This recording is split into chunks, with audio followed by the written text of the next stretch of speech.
Hey, have you ever heard someone say, "We're running out of water"?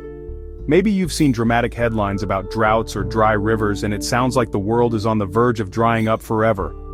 But what if I told you the real problem isn't that we don't have enough water, it's actually something else, mismanagement. Let's bust a myth.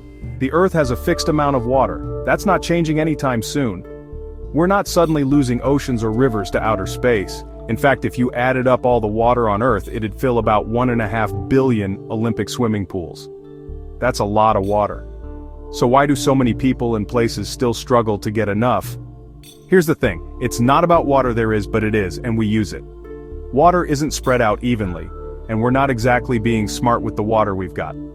Think of it like this.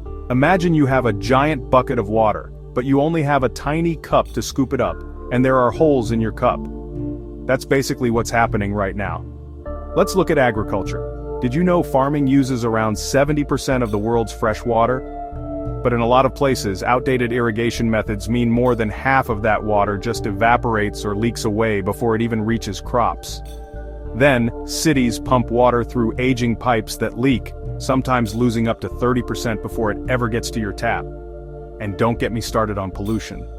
In many regions, fresh water is wasted or contaminated by industry, mining, and chemicals, making it unusable.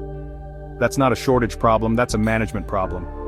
Even when it rains, we often don't capture that water. In cities, rain runs off concrete and straight into storm drains, carrying pollution to rivers or the sea, instead of soaking into the ground or being stored for dry times. But the good news? If we manage water better, we could solve a huge part of the so-called water crisis. Smarter irrigation, fixing leaks, recycling water, protecting wetlands, and using water responsibly. These changes can make a massive difference. So the next time you hear about water running out, remember it's not just about scarcity, it's about how we treat and manage the water we already have. If we get that right, we're not just saving water, we're securing our future. Thanks for watching, stay curious, and don't let the myths fool you.